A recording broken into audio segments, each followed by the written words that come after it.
Hello everyone, welcome to Crystal Commerce classes. Learning that influences you by Avneet Kaur. आज की class में हम पढ़ेंगे 12 basic journal entries. 12 basic journal entries आज हम पढ़ने वाले हैं, जो कि बहुत बहुत बहुत important, it's very important topic and very important journal entries, जो हमको पता होना चाहिए कि ये 12 ट्रांजेक्शन्स की जर्नल एंट्रीज हम कैसे पास करते हैं।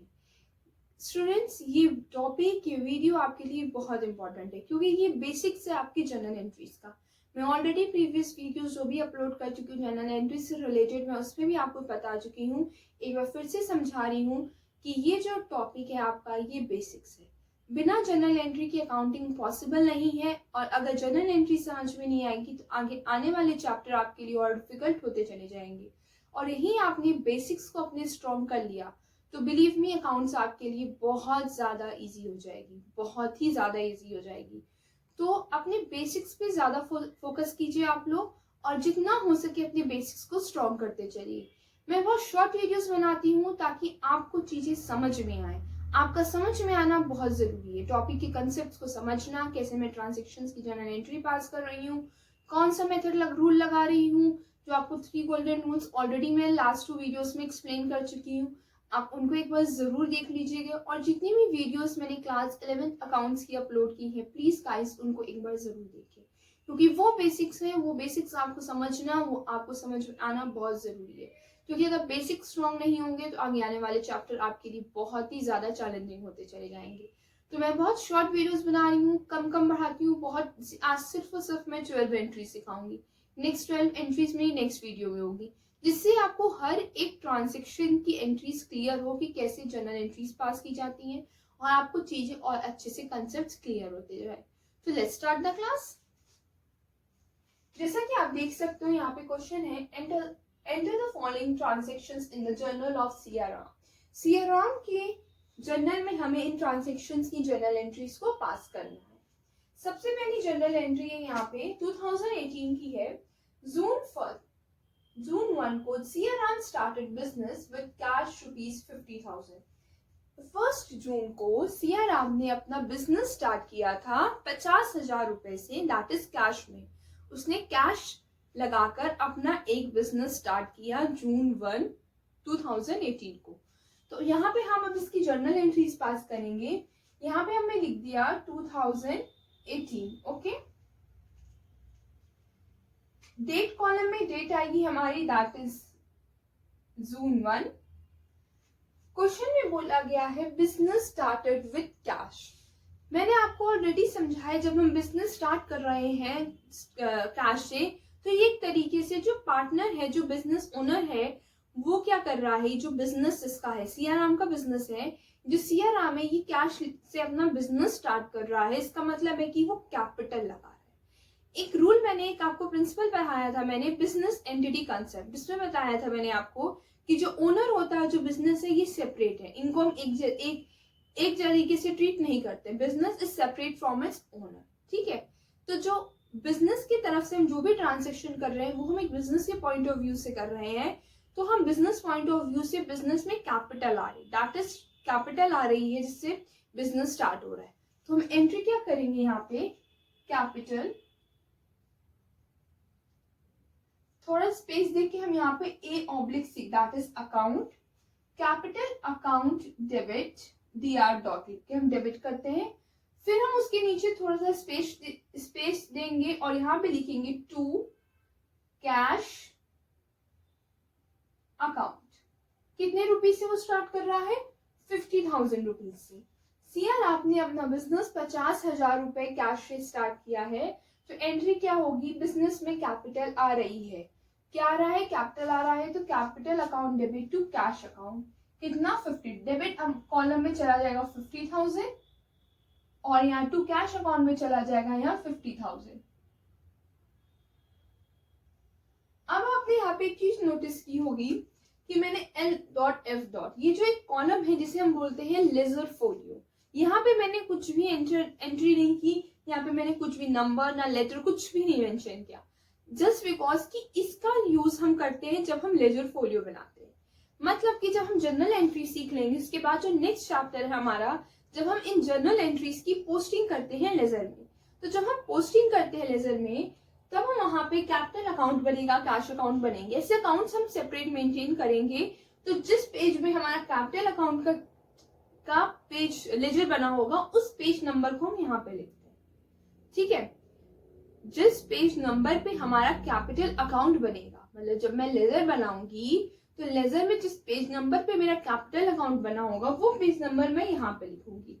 इससे क्या होता है कि हमारे पास जो पूरे ईयर के ट्रांजेक्शन्स होते हैं वो बहुत ज्यादा होते हैं। तो जब भी अगर हमें कोई क्वेरी है, कोई इंफॉर्मेशन निकालनी होती है, या हमें किसी भी टाइम पे किसी भी तरीके की इंफॉर्मेशन चाहिए, तो उस टाइम पे बहुत इजी हो जाता है हमारे लिए इंफॉर्मेशन को ढूंढना और उनको पढ़ के समझना कि क्या हमें जो भी इंफॉर्मेशन लेनी थी उनको समझना बहुत इजी हो जाता है। ठीक है, तो यहाँ पे हमने एंट्री क्या की, capital account debit to cash account. जब मैंने ये एंट्री की तो ये अभी भी इनकम्प्लीट है। क्यों इनकम्प्लीट है? क्योंकि यहाँ पे नरेशन मिसिंग है। मैं ऑलरेडी आपको लास्ट क्लास में बता चुकी हूँ कि नरेशन के बिना जर्नल एंट्री इनकम्प्लीट है और बिना नरेशन के आपको मार्क्स भी नहीं मिलेंगे। तो जिस तरीके से मैं यहाँ पे एंट्री पास कर रही हूँ उसको बहुत ध्यान से समझिएगा, क्योंकि एक तरीके की आर्ट ये हर कोई नहीं कर सकता। ये सिर्फ अकाउंट का स्टूडेंट, ये कॉमर्स के बच्चे ही कर सकते हैं, ये अकाउंटिंग फील्ड का पर्सन ही कर सकता है और समझ सकता है। तो इसलिए इस चीजों को बहुत ध्यान से रखिए कि डेट कॉलम कहाँ है, डेबिट अमाउंट कहाँ कॉलम बनता है, क्रेडिट अमाउंट कहाँ कॉलम बनना है, कहाँ टू लगाना है, हमें कहाँ डेबिट लिखना है, कहाँ क्रेडिट लिखना है, हमें हर एक चीज बहुत अच्छे से समझ आनी चाहिए। तो हमने यहाँ पे एंट्री पास कर दिया। जस्ट इसके नीचे हम एक ब्रैकेट स्टार्ट ओपन करेंगे और स्टार्ट करेंगे बीइंग से। Being business started with cash. हम नरेशन इसलिए लिखते हैं ताकि जो भी नॉन कॉमर्स का पर्सन है वो भी इस चीज को समझ के पढ़ सके, क्योंकि अगर वो capital account debit to cash account पढ़ रहा है तो उसको ऑलरेडी नहीं समझ में आएगा कि ये क्या लिखे, ऑब्वियस सी बात है ये। पर यही अगर वो नीचे ये नरेशन पढ़ सकता है तो वो काफी हद तक चीजों को समझ सकता है कि अच्छा इसको इन्होंने अकाउंटिंग फॉर्म में, जर्नल एंट्री के फॉर्म में ये लिखा है। और प्लस कभी कभी हमें फ्यूचर में कोई इंफॉर्मेशन या कोई ओमिशन रह जाता है या कोई हमसे मिस्टेक हो जाती है, कोई करेक्ट करना होता है चीजों को, तो भी बहुत इजी हो जाता है हमारे लिए इन चीजों को समझना। तो अब हम क्या करेंगे, अब हमने ये हमारी एंट्री जो जून 1 की थी वो हमारी कंप्लीट हो चुकी। That is capital account debit to cash account. Debit में 50,000 एंड क्रेडिट में भी 50,000। अब हम आएंगे हम सेकेंड ट्रांजेक्शन में। सेकेंड ट्रांजेक्शन है हमारा जून 2 को। सेकेंड जून का है परचेज गुड फॉर कैश ₹20,000। क्या बोला जा रहा है कि गुड्स परचेज किए गए हैं कैश में। इसका मतलब है कि मैंने किसी शॉप से फॉर एग्जांपल गुड्स खरीदे तो मैंने उनको कैश में पेमेंट की। तो मेरे बिजनेस में क्या आ रहा है, मैंने परचेज किया है और कैश गया है मेरे बिजनेस से। तो क्या हो जाएगा यहाँ पे, पहले हम डेट कॉलम में 2 जून लिखेंगे। परचेज किया है, बिजनेस में गुड्स आ रहे हैं, तो यहाँ क्या हो जाएगा, debit purchase account debit to cash account. हमने कैश अकाउंट को इसलिए यहाँ पे क्रेडिट किया है क्योंकि हम जो गुड्स ला रहे हैं हमारे बिजनेस से क्या गया, कैश गया, क्योंकि मैंने जो पेमेंट की है वो कैश में की है। तो इसलिए हमारा जो कैश अकाउंट है वो क्या हो गया, हमारा क्रेडिट हो गया। कितने रुपीस के हम गुड्स ला रहे हैं, हम लेकर आए हैं यहाँ पे देखिए ध्यान से 20,000 के गुड्स। तो purchase account debit to cash account, amount कितना आ जाएगा, डेबिट में क्रेडिट में 20,000 एंड 20,000। नरेशन में आ जाएगा being goods purchased for cash. अगर आपको समझ में नहीं आ रहा है कि हमें नरेशन में क्या लिखना है, कैसे मैं नरेशन लिखती हूँ, तो सबसे इजी वे है नरेशन लिखने का कि आप जो सेंटेंस स्टार्ट करोगे बीइंग वर्ड से, उसके बाद आप एज इट इज एज अपने ट्रांजैक्शन को भी लिख दोगे तो वो भी सही होगा। ठीक है, मैं फिर से रिपीट कर रही हूँ कि अगर आपको ये ना समझ में आए कि ट्रांजैक्शन ये जर्नल एंट्रीज के बाद आपको नरेशन कैसे लिखना है, तो आप क्या कर सकते हो, आप इस नरेशन की पहला वर्ड बीइंग लिखोगे, बीइंग से स्टार्ट करोगे। हमेशा नरेशन हमारा बीइंग से स्टार्ट होगा। और उसके बाद जो है हम एज इट इज एज इसको हम यहाँ पे लिख देंगे तो वो भी हमारा क्या है, सही है। अगर मैं यहाँ लिख देती being purchase goods for cash rupees 20,000 तो वो भी सही होता, वो भी गलत नहीं है। और जो मैंने ये लिखा है ये भी सही है। अब हम आते हैं नेक्स्ट एंट्री की तरफ। नेक्स्ट एंट्री हमारी हुई थी, ट्रांजेक्शन जो हुआ था वो हुआ था जून 4 को। नेक्स्ट ट्रांजेक्शन जो बिजनेस में हुआ सीआरएम में वो हुआ जून 4 को, that is purchase goods from Subhash. अब देखो यहाँ पे आपको डिफरेंस दिख रहा होगा, that is cash from Subhash. पहले जो ट्रांजेक्शन अभी हमने किया उसमें लिखा था परचेज गुड्स फॉर कैश, मतलब मैंने कैश देकर गुड्स को परचेज किया। नेक्स्ट एंट्री कह रही है परचेज गुड्स फ्रॉम सुभाष, मैंने गुड्स को परचेज किया सुभाष से। अब इन दोनों जनरल एंट्रीज में डिफरेंस क्या है? डिफरेंस ये है कि जब भी कैश वर्ड लिख कर रहेगा तो इसका मतलब मैंने पेमेंट तुरंत कर दी, कैश में काम खत्म, ठीक है। नेक्स्ट एंट्री जहां पे अगर कैश की जगह किसी भी पर्सन का नेम है, XYZ कोई भी नेम हो सकता है जिससे भी आपने गुड्स को परचेज किया है, अगर उसका नाम लिखा है यहाँ पे, इसका मतलब मुझे अभी पेमेंट करनी है। मैंने जो गुड्स परचेज किए हैं सुभाष से वो किस पे, क्रेडिट पे किए हैं, दैट इज मैंने उधारी में किए हैं। मैं फिर से रिपीट कर रही हूँ कि जब भी गुड्स परचेज कैश में होगा इसका मतलब मैंने तुरंत पेमेंट कर दी है। अगर purchase goods from Subhash XYZ किसी भी पर्सन का नेम है जिससे आपने गुड्स परचेज किए हैं, इसका मतलब कि आपने गुड्स को क्रेडिट में परचेज किया है, दैट इज उधारी में आपने गुड्स को सुभाष से परचेज किया है कि आज उधारी में मुझे इतने कितने का 12,000 रुपीज के गुड्स मैंने परचेज किए। तो यहाँ पे क्या होगा कि जो ट्रांजेक्शन, जब हम इस ट्रांजेक्शन में जब जनरल एंट्रीज पास करेंगे तो हम purchase account debit to Subhash करेंगे। सुभाष का नाम इसलिए आएगा यहाँ पे क्योंकि मैंने गुड्स को क्रेडिट में परचेज किया है, मैंने कैश में कोई भी डील नहीं की है। तो हम यहाँ पे सबसे पहले डेट कॉलम में डेट लिखेंगे, दैट इज जून 4। ध्यान दीजिएगा कि फर्स्ट सेकेंड के बाद थर्ड मत लिखने लगेगा, क्योंकि यहाँ पे हमें एक चीज ध्यान देनी कि जिस डे पे जो ट्रांजेक्शन हुआ है उसी दिन की डेट लिखनी है। ये नहीं कि अपनी मर्जी से आपने 3rd या 5th लिख दिया, नहीं, जो डेट मेंशन है क्वेश्चन में आप वही डेट लिखोगे। आप ये नहीं लिखोगे 1 2 के बाद 3 आता, सीक्वेंस देख लो, बिल्कुल भी नहीं ऐसा करना है। जून 4 को आप क्या लिखोगे यहाँ पे, purchase account debit to Subhash account. Subhash account इसलिए हमारा क्रेडिट हो रहा है क्योंकि मैंने गुड्स को उधारी में लिया है सुभाष से और मुझे उसके फ्यूचर में भी पेमेंट करनी पड़ेगी, तो इसलिए यहाँ पे तो सुभाष अकाउंट आएगा क्रेडिट में हमारा, क्योंकि मेरे बिजनेस से कुछ किया ही नहीं अभी। अगर मैंने 12 जाके गुड्स लेकर आई हूँ तो कुछ बिजनेस से क्या मेरे, नहीं, उल्टा मुझे क्रेडिटर्स बढ़ गए मेरे क्योंकि मुझे पेमेंट करनी है मैं, ठीक है। तो यहाँ पे हमने क्रेडिटर का नाम लिख दिया, दैट इज सुभाष। तो purchase account debit to Subhash account, मैंने कितने के गुड्स सुभाष से परचेज किए, दैट इज 12,000। तो हमारे डेबिट कॉलम में भी आ जाएंगी 12,000 एंड क्रेडिट में भी आ जाएगा हमारा 12,000। अब बात आती है नरेशन की। नरेशन आएगा being goods purchased from Subhash.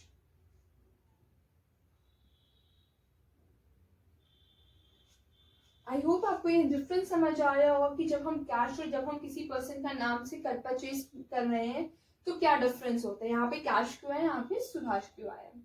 अब हम नेक्स्ट एंट्री में आते हैं, ट्रांजेक्शन पे आते हैं। नेक्स्ट ट्रांजेक्शन है हमारा जून 5 का। 4th के बाद डायरेक्ट 5th को ट्रांजेक्शन हुआ, मैंने purchase furniture for cash rupees 6,000। मैंने फर्नीचर को परचेज किया कितने में, 6,000 में। 6,000 का फर्नीचर में लेकर आई कैश में। तो मेरे बिजनेस में क्या आ रहा है, फर्नीचर आ रहा है और क्या जा रहा है, कैश जा रहा है। तो इसी जनरल एंट्री कैसी होगी, सबसे पहले हम यहाँ पे डेट कॉलम में डेट लिखेंगे, जून 5 को। फर्नीचर आ रहा है तो फर्नीचर अकाउंट हमारा क्या हो जाएगा, डेबिट हो जाएगा।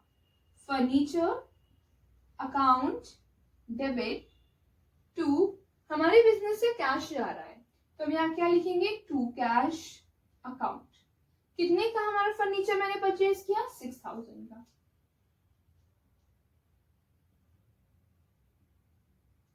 यह मैंने किया का मतलब यह है कि जो बिजनेस ने किया, ठीक है, कंफ्यूज मत होइएगा, सीआरएम जो बिजनेस है उसने किया। ठीक है, इस बिजनेस में क्या आया, फर्नीचर आया, तो debit what comes in, that is furniture what आ रहा है, और क्रेडिट व्हाट गोज आउट, क्या जा रहा है बिजनेस से, कैश जा रहा है, इसलिए हमने कैश अकाउंट को क्या कर दिया, यहाँ पे क्रेडिट कर दिया। फिर हमारे यहाँ पे आ जाएगा narration, that is being furniture purchased for cash. अगर यहाँ पे मैं फॉर एग्जाम्पल, अगर यहाँ पे किसी पर्सन XYZ का नाम होता तो मैं यहाँ पे कैश अकाउंट नहीं लिखती, तब मैं उस पर्सन का, उस XYZ पर्सन का यहाँ पे नाम लिखती, क्योंकि इसका मतलब मैंने जो फर्नीचर परचेज किया है वो उस पे क्या है, क्रेडिट पे किया है। नेक्स्ट ट्रांजेक्शन में आते हैं। नेक्स्ट ट्रांजेक्शन कह रहा है जून 7 को हुआ है, ध्यान दीजिएगा 6 को कोई ट्रांजेक्शन नहीं है, डायरेक्ट 7 का ट्रांजेक्शन दिया है। 7 को बोला जा रहा है जून 7 को सोल्ड गुड्स फॉर कैश ₹13,000, 13,000 के गुड्स मैंने बेचे। जब मैंने कैश में गुड्स बेचे, जिसका क्या मतलब है कि मेरे पास कैश आया और गुड्स जब जा रहे हैं तो सेल हो रही है, इसलिए क्या हो जाएगा, मेरा सेल अकाउंट क्रेडिट हो जाएगा। याद रखिएगा कभी भी हम जर्नल एंट्रीज में गुड्स को मेंशन नहीं करते, हम उसकी जगह परचेज या सेल लिखते हैं। तो यहाँ पे हमारी जो नेक्स्ट एंट्री होगी जून 7 को, राइट, जून 7 को जो हमारी एंट्री होगी वो होगी cash account debit to sales account. Narration क्या होगा हमारा, being goods sold for cash. कितने के गुड्स हमने सोल्ड किए, 13,000 के, तो डेबिट कॉलम में आ जाएगा हमारा 13,000 और क्रेडिट में आ जाएगा हमारा 13,000। आई होप आपको समझ में आया होगा कि हमने कैश अकाउंट किया, डेबिट क्यों किया, क्योंकि हम जब सेल कर रही हूँ, मैं फॉर एग्जाम्पल इन मार्कर्स को मैंने बेचा तो मेरे पास से ये मार्कर्स गए, दैट इज मैंने सेल किए, गुड्स गए मेरे, और मेरे पास कैश आया। Debit what comes in, cash हमारे पास आ रहा है, इसलिए हमने कैश अकाउंट डेबिट कर दिया। जैसा कि मैंने आपको बताया कि गुड्स हम कभी भी मेंशन नहीं करते जर्नल एंट्रीज में, उसकी जगह हमने क्या किया, सेल्स को मेंशन करेंगे अगर हम सेल कर रहे हैं, और परचेज कर रहे हैं गुड्स को तो हम परचेज अकाउंट को डेबिट करते हैं। तो क्या एंट्री होगी हमारी, cash account debit to sales account. अब हम आते हैं लास्ट एंट्री में, that is 6th one, June 9 को। याद रखिएगा यहाँ पे भी एक डेट हमारी स्किप हुई है, स्किप है मतलब हमने उस दिन कोई ट्रांजेक्शन सियाराम में नहीं हुआ होगा। 7 के बाद डायरेक्ट 9th को ट्रांजेक्शन हुआ, that is sold goods to Mahesh. अब देखो यहाँ पे भी सेम वही चीज लगेगी जो मैंने आपको परचेज में बताई थी। जब भी सोल्ड गुड्स फॉर महेश या XYZ किसी का भी नेम है, तो इसका मतलब जो मैंने गुड्स बेचे हैं वो किस पे बेचे हैं, उधारी भी बेचे हैं। मैंने गुड्स को क्रेडिट में बेचा है, मुझे अभी पेमेंट तुरंत नहीं मिली है कैश में, तो यहाँ पे किसका अकाउंट हमारा डेबिट होगा, उस पर्सन का होगा जिसे मैंने गुड्स बेचे हैं, ठीक है। सोल्ड गुड्स फॉर महेश, तो यहाँ पे महेश अकाउंट डेबिट होगा, और अगर मैंने कैश में बेचा था तो मैंने किसको किया था, कैश अकाउंट को डेबिट किया था। जब भी परचेज या सेल्स की बात हो, अगर कैश लिखा है तो कैश अकाउंट को हम, परचेज है तो हम कैश अकाउंट को क्रेडिट करेंगे, अगर सेल है तो हम कैश अकाउंट को डेबिट करेंगे। अगर हम गुड्स को किसी पर्सन के नेम मेंशन है, जैसे कि यहाँ पे परचेज गुड्स फ्रॉम सुभाष था तो मैंने सुभाष अकाउंट को क्रेडिट किया था। अगर यहाँ पे महेश, यहाँ पे क्या है, सोल्ड गुड्स टू महेश, यहाँ पे पर्सन का नेम मेंशन है, कैश नहीं लिखा है, कुछ नहीं है, महेश लिखा है, इसका मतलब कि मैंने जो गुड्स सेल किए हैं वो किसको किए हैं, वो मैंने महेश को सोल्ड किए हैं, क्रेडिट में किए, कैश मेंशन नहीं है, तो यहाँ पे जो अकाउंट हमारा डेबिट होगा वो महेश का होगा। जून 9 का ट्रांजेक्शन है, हम सबसे पहले एंट्री करेंगे जून 9, क्या एंट्री होगी हमारी, Mahesh account debit to sales account being goods sold to Mahesh. Amount कितना है हमारा, 15,000, तो डेबिट में भी आ जाएगा 15,000 और क्रेडिट में भी आ जाएगा हमारा 15,000।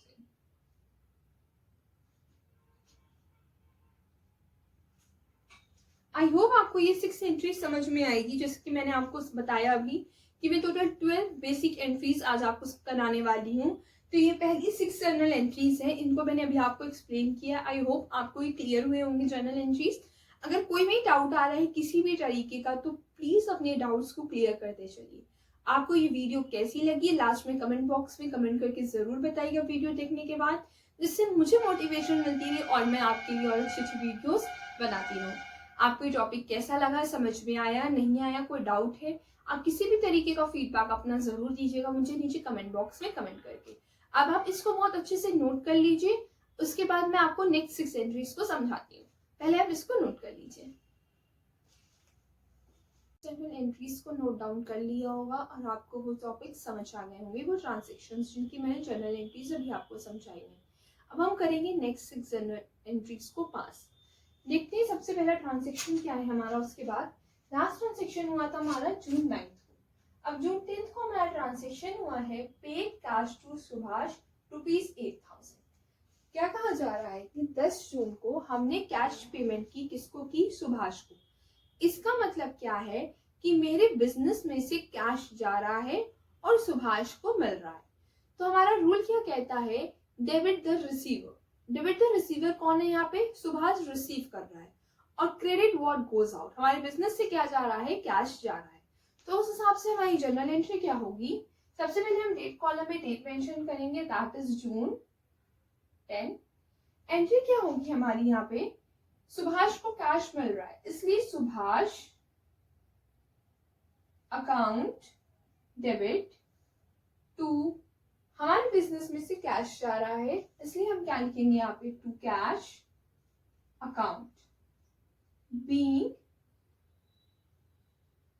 Cash paid to Subhash. Amount कितना हमारे पास, ₹8,000। तो सुभाष अकाउंट डेबिट में चला जाएगा 8,000 और टू कैश अकाउंट में क्रेडिट कॉलम में चला जाएगा हमारा 8,000। आई होप अब आपको चीजें समझ में आ गई होंगी कि हम जर्नल एंट्रीज को कैसे पास करते हैं, Subhash account debit to cash account. ठीक है, आई होप आपको सब क्लियर होगा, क्योंकि सुभाष को हमने यहाँ इसलिए डेबिट किया कि रूल कहते हैं डेबिट द रिसीवर। रिसीवर कौन है, सुभाष है, और बिजनेस के पास में से कैश जा रहा है। कैश जा रहा है मतलब तो इसका मतलब credit what goes out, cash is going out, तो हमने इसलिए यहाँ पे क्या लिख दिया, टू कैश अकाउंट। अब हम आते हैं नेक्स्ट एंट्री की तरफ। नेक्स्ट ट्रांजेक्शन जो है हमारा जून 12 को हुआ, रिसीव्ड कैश फ्रॉम महेश ₹10,000। अब क्या हो रहा है, हम रिसीव कर रहे हैं। हम रिसीव कर रहे हैं मतलब बिजनेस के पास कैश आ रहा है और महेश के पास से जा रहा है, तो डेबिट व्हाट कम्स इन। ठीक है, तो क्या आ रहा है हमारे पास, कैश आ रहा है। तो हम नेक्स्ट एंट्री क्या करेंगे, जून 12 को क्या हुआ, हमने रिसीव्ड किया कैश फ्रॉम महेश, तो यहाँ पे आ जाएगा cash account debit to Mahesh account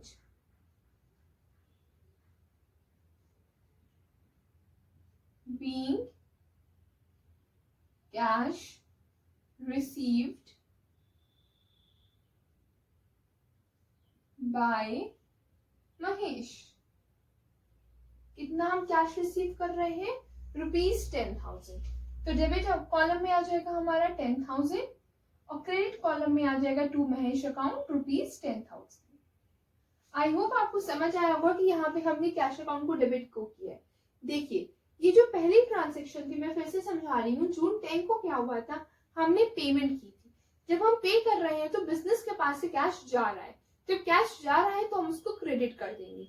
next क्या हुआ, जून 12 को हमें कैश मिला, महेश से हमें कैश मिला, तो जब रिसीव कर रहे हैं हम कैश, हमारे बिजनेस में आ रहा है, डेबिट व्हाट कम्स इन, तो हमने क्या किया, अपने कैश अकाउंट को यहाँ डेबिट कर दिया और महेश का अकाउंट हमने क्रेडिट कर दिया। अब हम आते हैं नेक्स्ट ट्रांजेक्शन पे। नेक्स्ट ट्रांजेक्शन को ध्यान से देखिएगा, जून 24 withdraw cash from office for personal use. जब भी आप ये वर्ड पढ़ेंगे, कभी भी ट्रांजैक्शन में अगर आपने वर्ड पढ़ा कि किसी पर्सनल यूज के लिए हमने कैश को निकाला है अपने बिजनेस से, तो हमेशा हम अपने ड्राइंग अकाउंट को डेबिट करते हैं। ड्राइंग अकाउंट सिग्निफाई करता है कि जो ओनर है उसने पर्सनल खर्चे के लिए पैसा निकाला है तो बिजनेस में से कैश जा रहा है, तो हम क्या करते हैं, हमेशा ड्राइंग अकाउंट ओपन करते हैं, दैट इज ड्राइंग अकाउंट को हम डेबिट करेंगे। तो यहाँ पे जो हमारी जून 24 को एंट्री क्या होगी, drawing account debit to cash account, क्योंकि जो हमारे पास से पैसा गया है, ड्राइंग अकाउंट को डेबिट करने का सेंस है कि वो ओनर ने पर्सनल यूज के लिए है, और हम ये ऑलरेडी पढ़ चुके हैं, owner is separate from its business. तो हम जो भी एंट्री करते हैं, जो भी हमें ट्रांजेक्शंस की एंट्री कर रहे हैं, वो हम बिजनेस पॉइंट ऑफ व्यू से करते हैं, इस बात को याद रखिएगा। तो इस हिसाब से यहाँ पे एंट्री क्या होगी हमारी, drawing account debit to cash account. और जब भी पर्सनल यूज के लिए विड्रॉ हुआ है कैश, आपने पर्सनल यूज की वजह से निकाला है, तो हमेशा ड्राइंग अकाउंट हमारा डेबिट होता है, हमेशा डेबिट होता है। तो एंट्री क्या होगी, drawing account debit to cash account being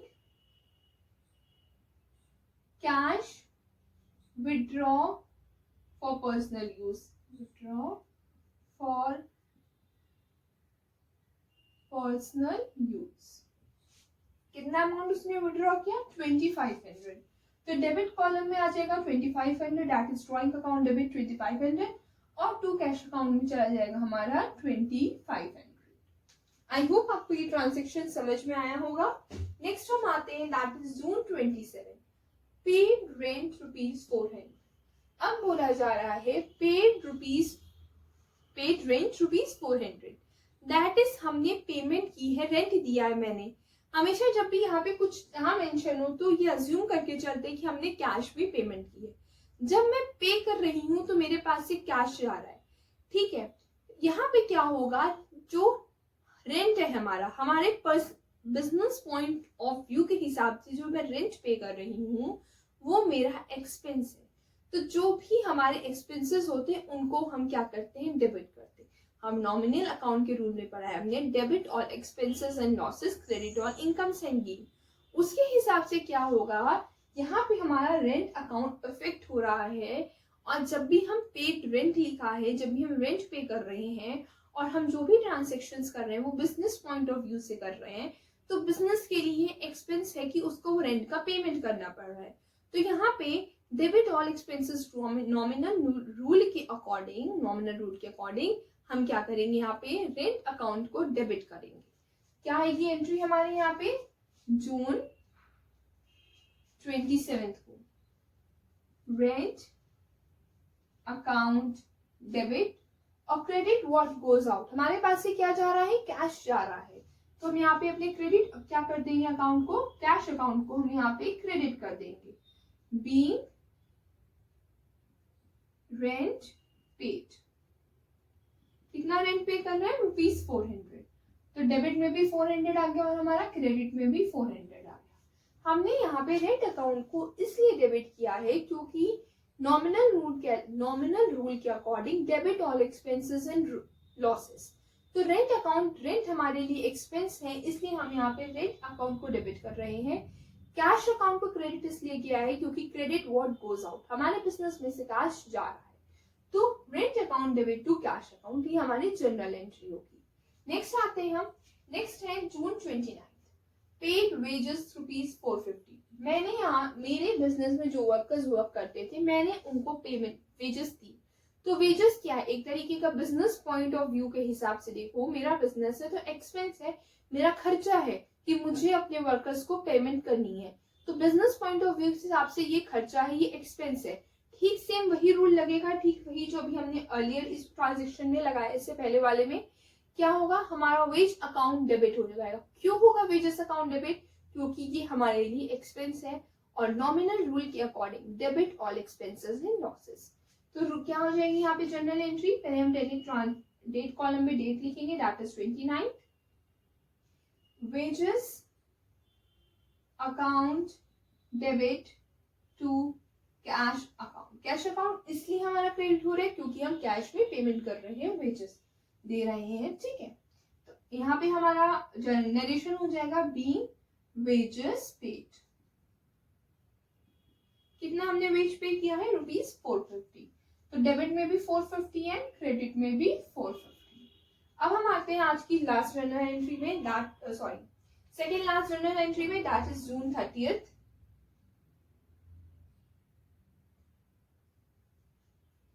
paid salary to Gopal, that is paid salary to Gopal. यहाँ पे क्या हो रहा है, अब आपको थोड़ी सी कंफ्यूजन यहाँ हो सकती है। अभी जब मैंने आपको लास्ट अभी इससे पहले वाला जो 6 जर्नल एंट्री समझाई थी, उसमें मैंने बताया था, जब मैंने बताया परचेज गुड्स फ्रॉम महेश था या सोल गुड्स टू XYZ, कुछ भी हो सकता है। जब भी नाम मेंशन होते हैं तो हम अज्यूम क्या करते हैं, उस पर्सन का अकाउंट डेबिट या क्रेडिट करते हैं। बट हम ये चीज यहाँ पर नहीं करेंगे। हम इसलिए नहीं करेंगे यहाँ पे क्योंकि जो हमारा एक्सपेंस है वो ज्यादा इंपॉर्टेंट यहाँ पे रोल प्ले करता है रादर की पर्सनल अकाउंट।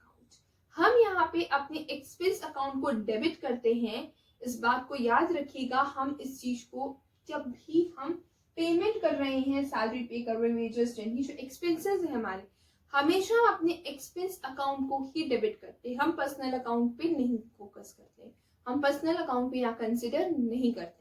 तो यहाँ एंट्री सेम वैसी होगी जैसे अभी हम ऊपर करते आए हैं, that is salary account debit to cash account. हमने गोपाल को दी है सैलरी, बात सही है कि गोपाल को मिली है, बट हमने दी तो कैश में ही है और बिजनेस पॉइंट ऑफ व्यू से मैंने सैलरी दी है, कैश में दी है। तो क्या होगा यहाँ पे एंट्री हमारी, सैलरी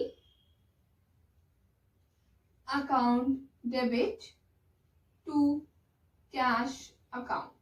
कितनी सैलरी हम दे रहे हैं, ₹1200 being salary paid।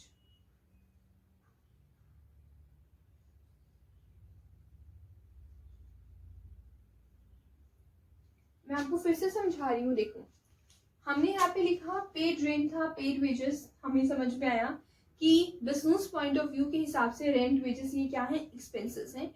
तो हमने नॉमिनल रूल के according debit all expenses and losses, हमने रेंट अकाउंट को और हमने वेजेस अकाउंट को क्या कर दिया था, डेबिट कर दिया था। जो जून 30th के ट्रांजेक्शन है उसमें बोला जा रहा है पेड सैलरी टू गोपाल ₹1200। यहाँ पे हम जब भी बात करते हैं सैलरी, रेंट, जब भी हम एक्सपेंसेस की बात करते हैं तो हम पर्सनल अकाउंट को कंसिडर नहीं करते। इस बात को याद रखिएगा, हम पर्सनल अकाउंट को कंसिडर नहीं करते हैं। यहाँ पे हम देख रहे हैं बिजनेस पॉइंट ऑफ व्यू के हिसाब से कितने ही वर्कर्स होंगे, जिनको एम्प्लॉयज होंगे, जिनको हमने सैलरी दी है। तो जब हम एम्प्लॉयज को सैलरी दे रहे हैं तो जितने भी हो, सैलरी हमारे लिए क्या है, एट लास्ट में एक एक्सपेंस है। तो रूल के अकॉर्डिंग कहा जाता है कि नॉमिनल रूल के according debit all expenses and losses. इसलिए हम यहाँ पे सैलरी अकाउंट को डेबिट करेंगे और कैश अकाउंट को हम क्रेडिट करेंगे, क्योंकि जो पेमेंट कर रहे हैं वो हम कैश या बैंक कुछ भी कर, चेक के थ्रू भी हो सकता है। तो कुछ नहीं मेंशन है, आप चाहे कैश भी को चाहे बैंक, दोनों ही सही हो सकता है। तो आई होप आपको ये ट्रांजेक्शन समझ में आया होगा। ये जो लास्ट ट्रांजेक्शन है जून 30th, ये आपके लिए होगा, ये आप खुद ट्राई करना। कोई भी डाउट आएगा तो मुझसे पूछना। आपको हर एक वीडियो के बाद एक लास्ट में मैं एक डेली होमवर्क के लिए ट्रांजेक्शन दूंगी, जिसे आप जर्नल एंट्री पास करके खुद को चेक करना है कि, और ये जो कंसेप्ट मैंने भी पढ़ाए हैं, मतलब जो आपको अभी जर्नल एंट्रीज मैंने 12 सिखाई हैं, उसी बेसिस पे है, ध्यान से करोगे तो समझ में आ जाएगा कि रिसीव्ड कमीशन ₹200। इसका मतलब मैं समझा देती हूँ, बिजनेस पॉइंट ऑफ व्यू के हिसाब से आपको कमीशन मिल रहा है, बिजनेस में कमीशन आ रही है। तो आप इसको ट्राई करना। कोई भी डाउट आएगी तो प्लीज मुझसे कमेंट बॉक्स में कमेंट करके अपने डाउट्स को क्लियर कर सकते हो। आप इंस्टाग्राम, फेसबुक, कहीं पे भी कांटेक्ट करके अपने डाउट्स को क्लियर कर सकते हो। आई होप आपको आज की क्लास अच्छी लगी होगी, आपको ये 12 ट्रांजेक्शन समझ में आए होंगे।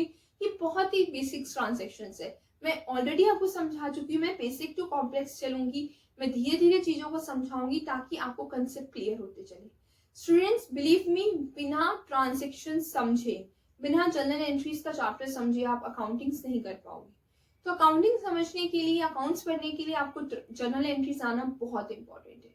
तो प्लीज इसको ध्यान से पढ़िएगा, समझिएगा। 1-2 बार वीडियोस देखेंगे तो आपको काफी कुछ क्लियर होता जाएगा।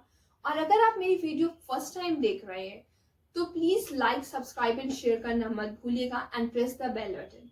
कोई भी न्यू वीडियो, कोई भी न्यू अपडेट आपसे मिस नहीं होना चाहिए। आपकी पढ़ाई में किसी भी तरह की प्रॉब्लम्स नहीं आनी चाहिए, ताकि आप अपडेटेड रहो मेरी हर एक न्यू वीडियो से और अपनी पढ़ाई को ऐसे ही कंटिन्यू रखें। आई होप आपको ये ट्रांजेक्शन जो भी आपने समझाया है, जैसा कि मैं बार बार बोल रही हूँ, आपको भी समझ में आया होगा। और जैसा भी आपको ये वीडियो कैसी लगी कमेंट बॉक्स में कमेंट करके बताना मत भूलिएगा, जिससे मुझे मोटिवेशन मिलती रही और मैं आप लोगों के लिए ऐसी अच्छी अच्छी वीडियोस और बनाती रहूँ। Thank you and have a nice day.